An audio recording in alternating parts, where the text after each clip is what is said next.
नमस्कार। फाल्गुन मास की कृष्ण पक्ष की एकादशी तिथि को विजया एकादशी के नाम से जाना जाता है। एकादशी तिथि जगत के पालनहार परमेश्वर श्री विष्णु को अत्यंत प्रिय है, जो समस्त पापों का हरण करने वाली है। पद्म पुराण के अनुसार भगवान श्री कृष्ण धर्मराज युधिष्ठिर को विजया एकादशी की महिमा बताते हुए कहते हैं कि इस महापुण्यदायक व्रत को करने से व्यक्ति को वाजपेय यज्ञ का फल मिलता है, शत्रु परास्त होते हैं एवं मनोवांछित फल की प्राप्ति होती है। विजया एकादशी का निर्जल व्रत एवं पूरे विधि विधान से भगवान विष्णु की पूजा करने से जातक के जीवन में सुख शांति एवं खुशहाली आती है एवं जीवन में आई नकारात्मकता समाप्त होती है। विजया एकादशी व्रत के बारे में शास्त्रों में लिखा है कि यह व्रत करने से स्वर्ण दान, भूमि दान, अन्न दान और गौदान से अधिक पुण्य फलों की प्राप्ति होती है और अंततः उसे मोक्ष की प्राप्ति होती है। यदि कोई आपसे शत्रुता रखता है तो विजया एकादशी का व्रत अवश्य करना चाहिए।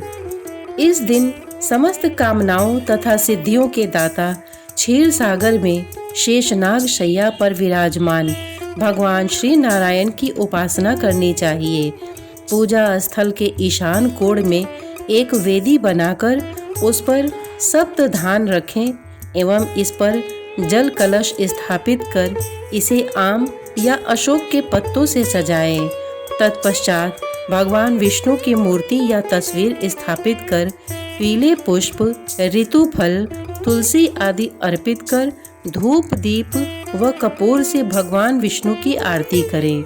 इस दिन विष्णु जी के मंदिर में दीप दान करना बहुत शुभ माना गया है।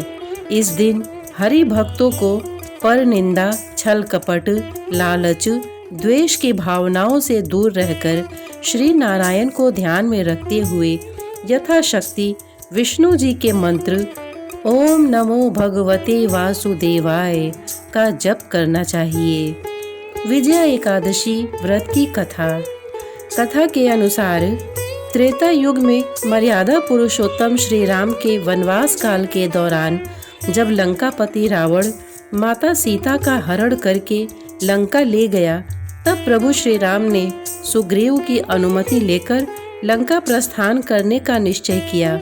जब श्री राम अपने सैन्य दल सहित समुद्र के किनारे पहुँचे, तब उन्होंने भयंकर जल जंतुओं से भरे अगाध समुद्र को देखकर लक्ष्मण जी से कहा, हे सुमित्रा नंदन, किस पुण्य के प्रताप से हम इस समुद्र को पार करेंगे।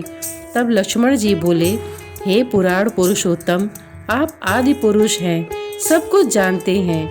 यहाँ से आधा योजन की दूरी पर बकदालभ्य मुनि का आश्रम है, उनके पास जाकर आप इसका उपाय पूछिए। लक्ष्मण जी की इस बात से सहमत होकर श्री राम बकदालभ्य ऋषि के आश्रम पर गए और उन्हें प्रणाम किया। मुनि प्रभु श्री राम को देखते ही पहचान गए कि ये तो विष्णु अवतार श्री राम हैं, जो किसी कारणवश मानव शरीर में अवतीर्ण हुए हैं। महर्षि ने श्री राम से उनके आने का कारण पूछा। रामचंद्र जी कहने लगे, हे ऋषि, मैं अपनी सेना सहित राक्षसों को जीतने लंका जा रहा हूँ, अतः आप कृपा करके समुद्र पार करने का कोई उपाय बताइए। बकदालभ्य ऋषि बोले, हे राम, फाल्गुन कृष्ण पक्ष में जो विजया नाम की एकादशी आती है, उसका व्रत करने से आपकी निश्चित विजय होगी। साथ ही आप अपनी वानर सेना के साथ समुद्र भी अवश्य पार कर लेंगे। मुनि के कथनानुसार श्री राम जी सहित सभी ने इस व्रत का विधि पूर्वक पालन किया। इसके बाद उन सभी ने राम सेतु बनाकर समुद्र को पार किया तथा लंकापति रावण को परास्त कर युद्ध में विजय की प्राप्ति की। श्रोतागण, इतने धैर्य से इसे सुनने के लिए आपने अपना बहुमूल्य समय दिया, इसके लिए आपका बहुत बहुत धन्यवाद। नमस्कार।